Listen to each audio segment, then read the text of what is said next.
قناه السويس ايه بقى؟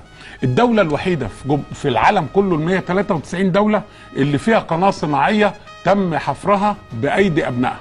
قناه السويس نمره واحد. اتنين، قناه السويس معموله من ايام الفراعنه من 1864 قبل الميلاد، عملوا قناه واتردمت تاني، واخرها كانت القناه ايام عمرو بن العاص واتردمت تاني لحد ما جت حمله نابليون. حمله نابليون جت هنا 1798، قعدت 3 سنوات، مشت 1801.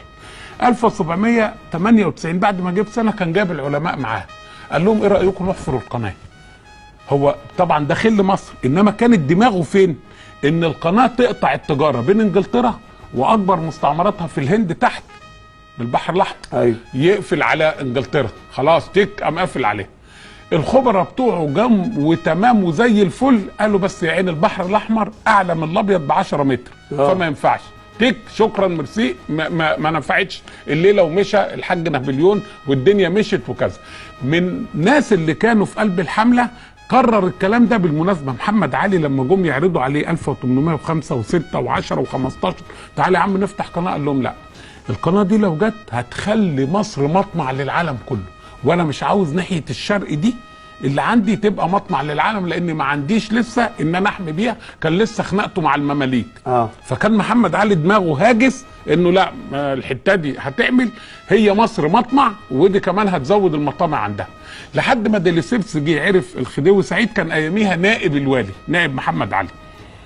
اتوفى محمد علي وابراهيم باشا مشى، ما مسك عباس حلمي الاولاني لحد ما الخديوي سعيد جه 1855. 55 ديليسيبس جه اتفق مع الخديوي سعيد، قال له نعمل شركه اسمها قناه السويس، اللي هي شركه قناه السويس البحريه. ايوه. شوف بقى، عشان انت بتقول سنه هنا حفرت قناه، هو قعد من 55 ل 59 يكون الشركه. من كام؟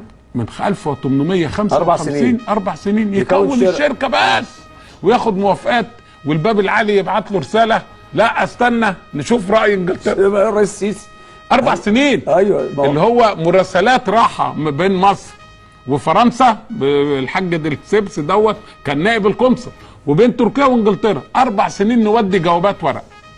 تمام؟ طب 1859 خدوا القرار ان يتحفر القناه.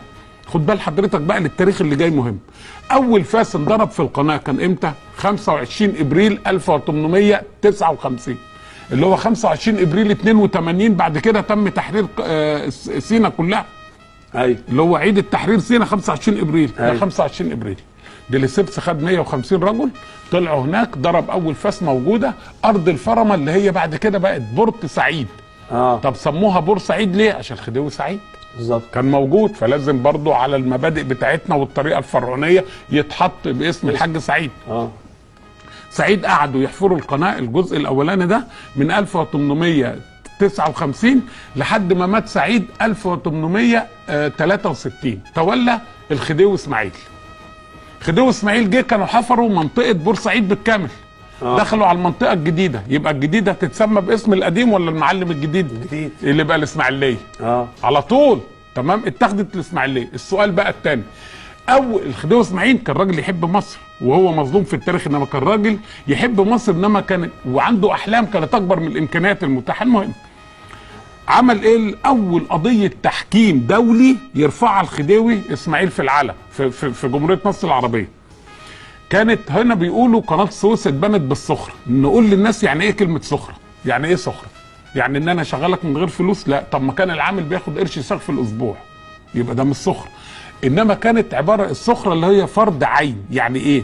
جميع شباب مصر يروح يشتغل في قناه السويس زي الزام القوات المسلحه. مش القوات المسلحه النهارده ان انا عليا ان انا اروح اتجند؟ بتجند باخد فلوس، دي اسمها ضريبه الدم. كان زمان ان انت تيجي تشتغل بقى في المشروع ده مش تجنيد، كانت سخره يشتغل في المشروع لمده 60 يوم كل شاب، مش كده؟ وكان ياخد القرش ساغ ده في الاسبوع ويتكل على الله بعد ال 60 يوم. جه الخديوي اسماعيل قال لا الكلام ده ما فيش، فعمل تحكيم دولي. تحكيم دولي يروح لمين؟ اسماعيل كانت دماغه مع فرنسا، راح لنابليون الثالث قال له انا مختلف انا وديليسيبس. قال له خلاص. نابليون طبعا راجل معلم، قال له بدل الارساخ في اسبوع نخليهم قرشين ونص، ده واحد. ونعمل على العمال تأمين صحي، والعمال ما يبقوش ملزمين الحكومة تورد لقناة السويس عمال اللي هو بالسخرة. طب ندي بقى لديليسيبس ايه؟ انت هتجيب عمال من بره يا ديليسيبس، بس اي عمال تجيبها التكاليف الزيادة ديت الحكومة المصرية بتدفعها. وتم افتتاح قناة السويس، خد بال حضرتك 17/11/1869، قعدوا 10 سنوات يحفروا فيها، 10 سنوات. 1.5 مليون مصري اشتركوا في الحفر، 121,000 مصري توفوا اثناء الحفر.